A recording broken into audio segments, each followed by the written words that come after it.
AI moves fast, and the path forward isn't always clear.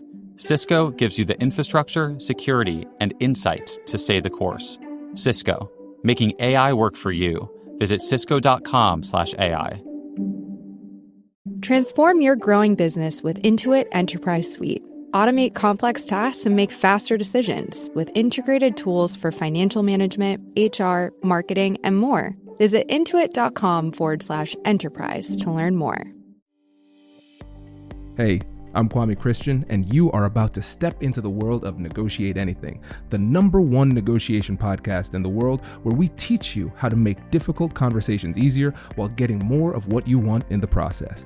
Each episode is packed with practical tips and strategies from the experts. We delve into negotiation, conflict resolution, and leadership skills that are crucial in both business and in life. Whether you're closing a deal, managing a team, or navigating personal relationships, Negotiate Anything provides you with the tools you need to succeed. Our conversations are real, relatable, and most importantly, rooted in practicality. So if you're ready to transform your conversations and elevate your negotiation skills, join me on Negotiate Anything. Subscribe and listen on Apple Podcasts, Spotify, or wherever you love to listen. Let's make every conversation a winning negotiation. Judith, thanks for joining us today. You're so welcome. Yes, it is great to have you. And how about you get us started by telling us a little bit about yourself and what you do? I'm a psychiatrist in Los Angeles, and I supervise residents at UCLA Department of Psychiatry. And I'm also an empath. So I combine traditional medical knowledge with my knowledge of empathy and intuition, which are so important in becoming a whole person. And I have a new book out called The Genius of Empathy, with the foreword by the Dalai Lama, His Holiness. And it's about practical skills to heal yourself and your relationships and the greater world, finding a force of empathy to counterbalance all the chaos and confusion and polarization that's happening out there, what we can do as individuals to shift that pattern. Incredible. And I think this work is more important now than ever. And when we think about empathy, this is a word that has been utilized by so many people in so many different ways that we might not be really aligned on what a definition is for empathy. So for this conversation and for the readers of your book, how is it that you would define empathy? Well, there's different kinds of empathy, but empathy is basically putting yourself in somebody else's shoes so you can see their point of view. Even if you don't like them, even if you disagree with them, it means tuning in to at least find out where they're coming from, as opposed to only being with people you agree with in your life, rather than learning the skill of being able to hold all kinds of opinions without polarizing. And that's really important. And there are different kinds of empathy. And I focus on the starting place is self-empathy, to be able to have empathy for yourself and speak to yourself in your mind and your thoughts in a kind way. As if you're in a business negotiation and you have a negative voice in your head, that's going to slow you down in terms of connecting with others and achieving the goal that you want to achieve. So empathy is about finding that centered place, the martial arts point, to be able to be that centered person as well as have your heart open and your mind. It's not just your mind. The thing about empathy is that when you also go down to your heart and try and feel what's going on in the other person, it increases your power and increases your negotiating ability. It increases how you see yourself and how you treat your family. I mean, it just only adds to the strength of your mind and the strength of everything you've learned as an entrepreneur, as a leader. It strengthens everything. So you're not just dependent on one level of perception, which is your mind, and very powerful. Doesn't mean giving up the mind or logic, anything like that. It just means adding something on top of it so you have more of an advantage by having different skills to tune into. Let's focus in on that last point that you just made, Judith, because this is really, really important. And I think it's something that people often miss, especially in the business world, because we might have people out there who are having difficult conversations, negotiating every day, and they say to themselves and they say to other people, I'm not naturally empathetic. I'm not an empath. I'm a logical thinker, those type of things. And really, oftentimes, they're giving themselves an excuse not to tap into empathy because they don't fully appreciate that empathy is also a skill, not just a feeling. And so can you speak to those people who might not be naturally empathetic and talk about the ability to increase and improve our empathy skills? Yes, I've worked with so many patients over the years who are in business, or I'm in LA, so I get a lot of people in Hollywood and the entertainment industry, and they come in and they're deal makers and they're running studios and they're in these power positions, and they come in, not with other complaints, maybe anxiety and depression. And part of their healing and coming into their power is learning how to incorporate their heart as well as their incredible skills. Because what happens when people stay in their mind too much for over year after year, they get burnt out. And it's not as satisfying anymore in terms of the power games. So this allows you to come from a different place. And all of my patients in that position always say, well, I thought empathy is a weakness. If I show empathy, they're just going to jump all over me and I won't be able to achieve anything. And that is so not true, because what I'm asking you to do is to contain two aspects of yourself, not just be one person, to be able to bring a sense of humanity into your interactions as you're making your deals, as you're saying no, as you're getting your goals met, but you're doing it in a different way. And why is that important? Because from my perspective, it shifts the energy and it creates a new way of dealing with human beings rather than the old way, which, people just burn out in the business. As they get older and older, what I've seen is that, they just become unhappy. That doesn't satisfy them in the same way. So this is for you as an entrepreneur at any age to be able to have that mastery of your mind and bring in a sense of balance and caring and a sense of wanting to understand another person's view, even though, make your deal and you make all the money, but you do it in a different way. And my point of view is that if we don't do this, especially among the leaders, and I have a chapter on empathic leadership and how it's not a weakness. If we don't do that, our world is not heading in a great place, because if you're in a business situation or any situation and I look at you with a bit of empathy rather than as the enemy and somebody I'm fighting, it changes things. And if you, as an empathic leader, your role can expand to showing empathy as well as showing the strength and the prowess you've developed. And so it just expands who you are and what we can be in a business environment so that we can become the people we really want to be and not only be limited to one way of interacting.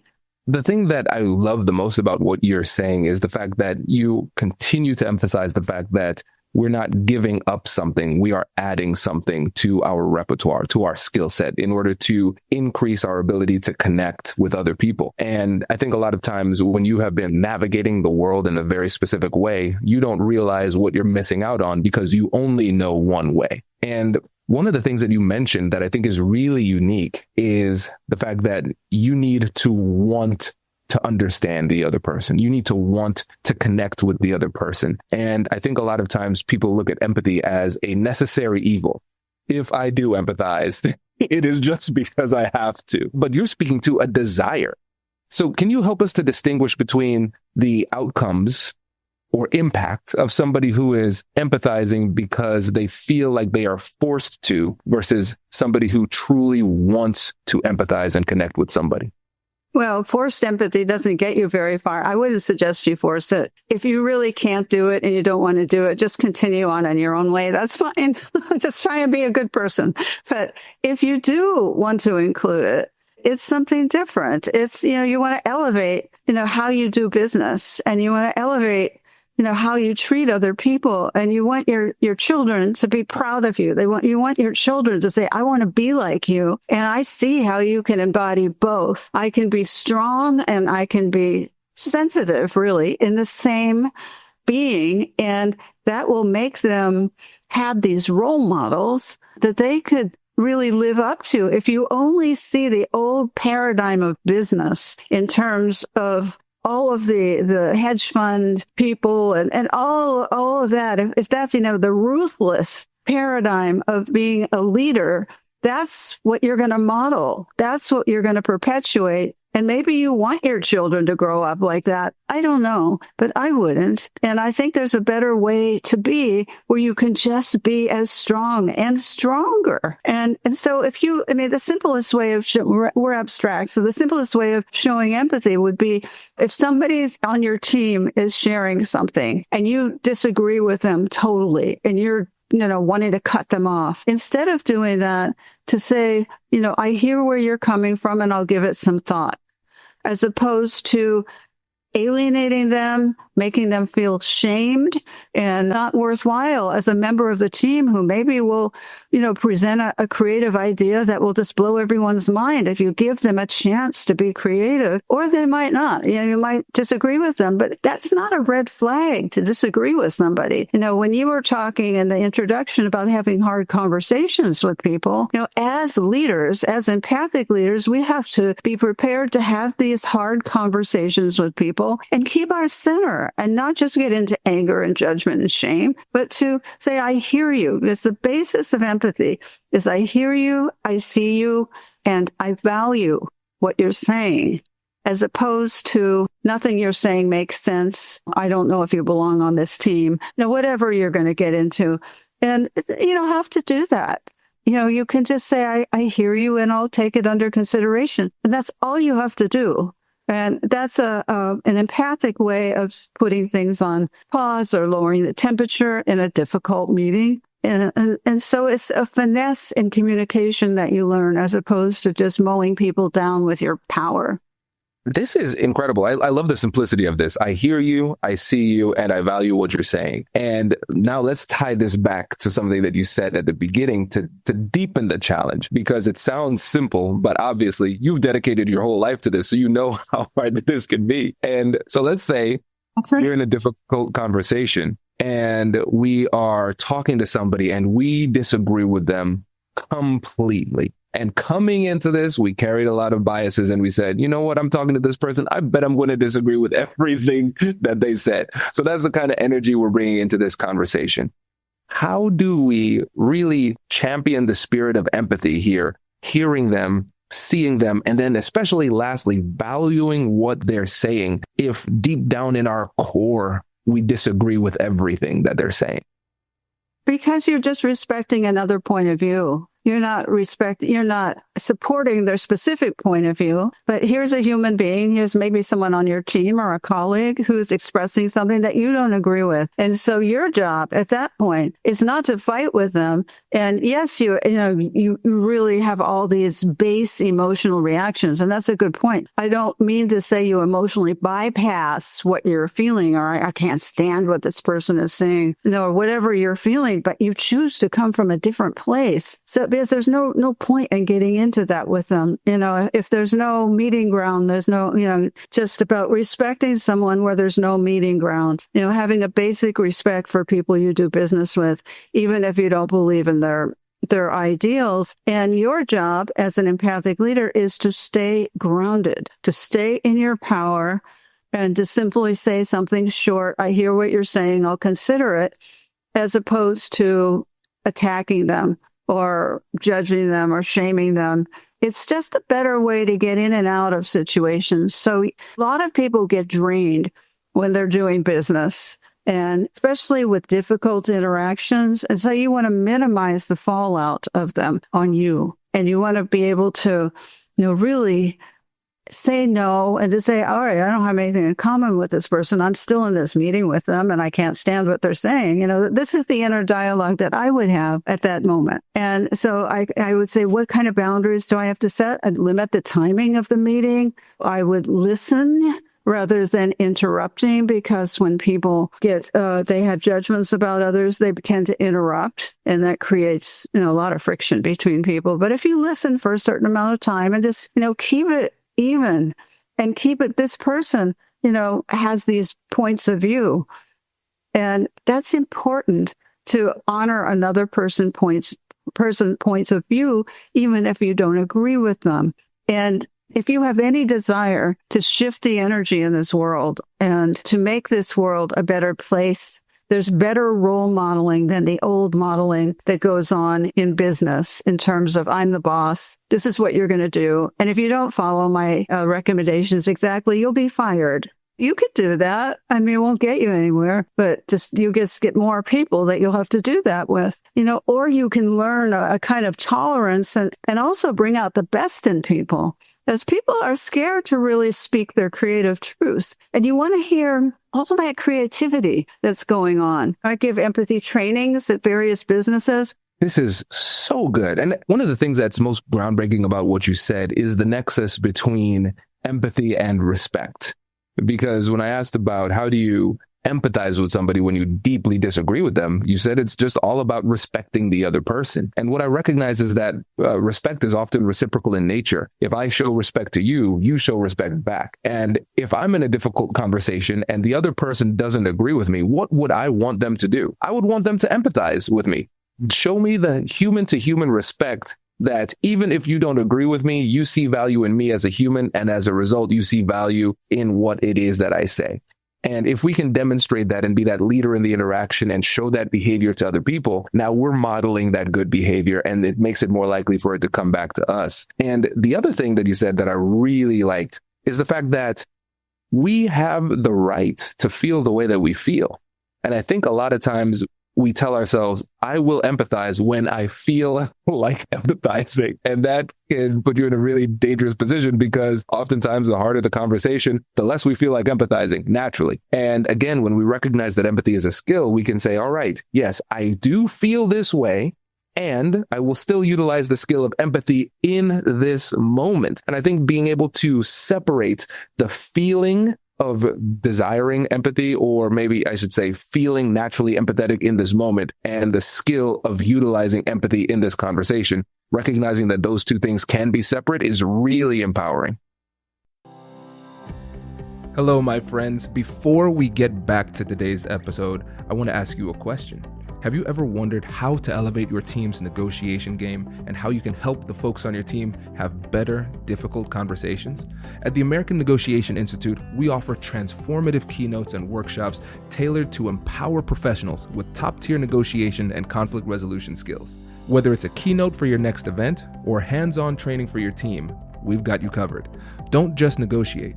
Master the art with the American Negotiation Institute. Click the link in the description to find out more. Elevate, negotiate, and succeed. With the DNA of high-growth businesses, LinkedIn reveals the traits that indicate long-term growth. Among the findings, 80% of the fastest-growing businesses excel in at least 5 key areas. The top 3: internal mobility, skill development, and AI literacy. Learn how you can structure, invest, and lead in today's market. The DNA of high-growth businesses is sponsored by Intuit Enterprise Suite. Download now at intuit.com/LinkedIn. The future with AI is moving fast, but progress takes more than speed. It takes direction. Cisco gives you the infrastructure, security, and insights to implement AI with purpose, from data centers to workplaces. We don't just help you keep up, we help you lead. Cisco, making AI work for you. Visit cisco.com/AI. That's cisco.com/AI. Yes, absolutely. It's very empowering because it brings you to a different place. It makes you feel better about yourself, even better than where you're at now. Let's say you're feeling pretty good about yourself, but you want to try something new to grow, to feel even better. This is a way to do it. And you can show empathy for people who are insecure, let's say in your workplace. And it's, they fumble and bumble around because they're afraid to speak up. So empathy would mean encouraging them. Just tell them it's okay. Just whatever you're wanting to say, it's a safe environment. So if people feel it's a safe environment to express their creative impulses, you're really going to get a lot of plus from that, a lot of power from that. Because as a team, I look at teams as kind of being a sacred entity where people are brought together to work together to create something better for the world. And so every member of that team, you might not You might like some more than others, some members, but it doesn't matter how much you like somebody. It's how much you can respect them and hear their ideas and encourage them to bring it out, as opposed to if they're a little wobbly, you just come in and cut them off and go on to the next thing, because you're getting impatient. Just give them a little more time, a little more understanding, so they feel that if they get this incredible idea, you won't shoot it down if you don't like it. You'll maybe put it on hold or not go forward with it. But, sometimes the downside of being a really powerful entrepreneur is that there's a meanness that sometimes comes out, or a feeling maybe that I'm better than you. And, from my perspective, nobody's better than anybody else. We're all here together on this planet. And with empathy, you can feel that, the connection to other people. So I know it's a hard thing to ask for some of you. If you don't want to do it, don't do it. But the role of the ego versus the role of the heart, and how you could combine the mind. But whenever we perceive ourselves as being better than other people, for whatever reasons, fill in the blanks, we're in trouble. That's a problem, because we're all here in this together, and empathy lets you feel that. This is really powerful. And I have to say, Judith, because as I'm doing this, every once in a while, I hear the questions from the audience asynchronously coming to me. And I know there are going to be some skeptical people out there. And one of the things that I hear a lot from people is, I don't have time to do this. The business world is fast. I'm stressed. I've got a lot on my plate. And when I hear you talk about empathy and listening to people when we don't agree, and sometimes giving people space to talk and explain themselves when I don't agree, or I might not think what they have to say has value, in my mind, there's a scarcity of time. And I want to make sure that I can move quickly. So for the people who are saying, I don't have time to empathize with the people around me, how would you coach them through that challenge? Yeah, well, if you're in a quick moving environment where you've got to do things quickly and you can't give them time to express themselves and so forth, you just have to shift your point of view. Before you go into that meeting, it's going fast and you don't have any time to feel empathy. You can shift. May I show the best part of myself in this meeting? May I be able to use all my powers of the mind and heart when I go in this meeting? And set your intention and then go. And you're quick and you're going, and you try and keep in mind everything that I wrote about in The Genius of Empathy. And if you fail, that's okay too. So you have to have empathy with yourself, but you can set yourself on a really quick time frame. If that's what's going on, if I'm in that environment and I've got to act fast and I've got to be able to shift from one thing to another, I set my intention before I go. I have a great desire to show empathy. Sometimes I fail, sometimes I succeed, but I have a great desire for it. And you just learn to operate faster. I supervise psychiatric residents at UCLA, and they're in clinics where they have to go back-to-back patients. All day long. They have no break time, literally. And so I teach them how to get into that state and maybe take 5 or 10 minutes beforehand and eat well and practice some self-care and show yourself some empathy so you don't put yourself down in the meetings. And then they go. It's like a racehorse. Then they go, and they're going in a fast clip. But because of our work together, they have the general framework of how to handle that fast clip and what their highest intentions are. And again, sometimes we fail, sometimes we succeed, but we have our minds and hearts in the right place. Yes. And giving yourself the permission to fail gives yourself the permission to try. Self-empathy, self-compassion, those are the unsung heroes of confidence. They help us to take risks, to move forward and actually put this into practice. And I think it's really empowering to understand that empathy is a skill, and we can still utilize this skill of empathy in a time crunch. Because in a perfect world, would we have better ability to empathize more deeply with the other person if we had more time? Yes. And we don't live in a perfect world, and sometimes things move really fast, but we still have the opportunity to be as empathetic as possible under those time constraints. And I think that's really, really empowering. Yes. And you have to feel it, to feel the power of it. And it's super fun too, because you feel you're in the right place and you're doing the right things to the best of your ability, and other people feel it. And that you have to ask yourself, how do you want to be seen by your colleagues? This isn't about people pleasing. This is about what kind of person do you want to be? And when they talk about you in their privacy, what do they say? Do they say, oh, he or she is a really hard businessman, but they're not really that nice, or I don't really like them that much when I deal with them, versus he or she is a real person and look at how skilled they are. So it's a new prototype of how to be. And you might not think about these things or care about what other people think about you, because they're always in all the self-help. You're not supposed to care about what other people think about you. But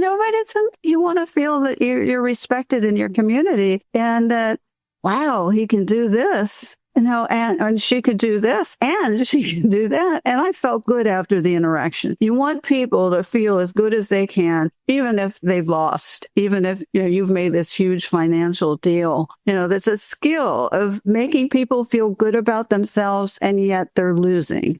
That's what empathy can do. Yes, it's powerful. And I think about back when I was doing mediation as the mediator, one of the things that I was most proud of were those times where we didn't get an agreement. And they would come after me and say, after the fact, and say, hey, listen, I didn't get what I wanted, but I felt like I was respected through the process. And it is a very tough thing to do. But once you start to practice it and you start to see it, you realize I can create a connection with another person. I can meaningfully share space with them and show them respect, while at the same time setting very clear and effective boundaries and driving to the things that matter to me. And once we start to open our minds and recognize that it is not an either or, either I'm a cold, callous deal maker driving only to what I want and sometimes plowing over people in the process, I can also be an empathetic leader and conversationalist and share space and connect and still do the same thing. It unlocks a whole new level of success and connection that wasn't available before. And one thing that I've recognized is that when people start being empathetic, sometimes they can be disappointed in the amount of empathy they get in return.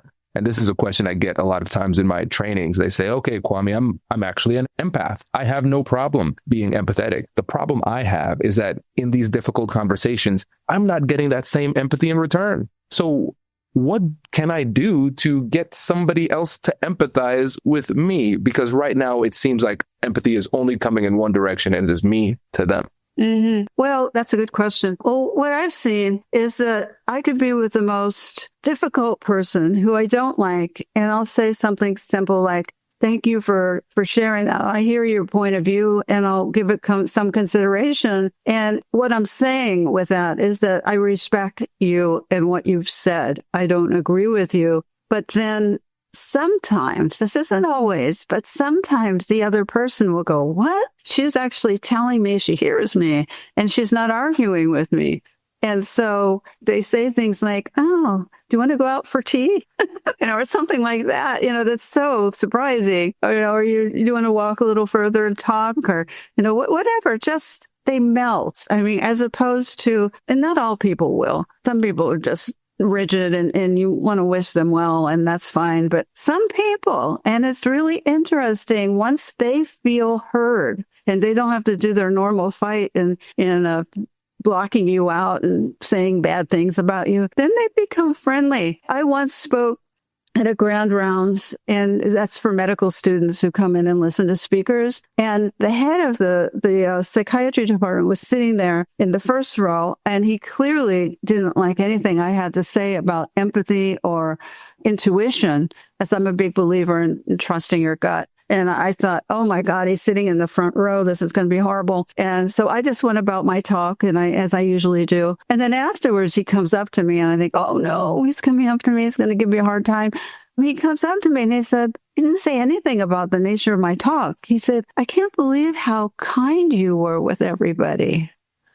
And so what he saw and what he remembered was not the information where he has charge and triggers there. He just saw the kindness. And that was always very meaningful to me, in terms of what stood out for him. When he could have gone after me in so many different ways, he didn't. So it's interesting. And you must be aware that people respond in unexpected ways. People you never thought in a million years would respond in a certain way. Once you model it and you're able to give them some feedback, even when you're going fast, that I'm not going to come down on you. I just won't agree with you. But that giving that energy, you don't necessarily say it, but you hold your body, in body language, and you speak in a certain way that's kind but strong, and your eyes are looking a certain way. I go through a chapter on empathic listening and how to maximize your power when you're reading a room. And when you approach them in that way, it's very, very different. You get surprises. And those surprises are almost what makes everything worth it. And the ones who don't react very well or will never give you empathy, especially I have a chapter in the book on narcissists too. And narcissists have empathy deficient disorder. So you want to be aware. I tell you how to diagnose a narcissist immediately, you must. If you're doing empathy work, you must learn to diagnose a narcissist so you don't try and give them a lot of empathy, as they're not going to respond. They're just going to want to take advantage of you because they're not wired neurologically to have empathy. And so it's important to identify those people and to just lower your expectations of them. Don't open your heart to them. And you might need to work with a lot of narcissists in the business world, and certainly in the political world. My God, they're parade everywhere. And it's a lesson for humanity to see what happens with the narcissistic personality. But being empathic is, first of all, being empathic with yourself and identifying this person. They're not going to be, very receptive to empathy, and lowering your expectations. And let's say you're doing a deal with them, you just simply try and frame things in terms of how it would serve them, because that's all they're interested in. They're not interested in you or your emotions or your empathy, nothing. Just frame it in terms of how you serve them, what your goal is with them, and keep it very simple. Keep it so that your needs get met.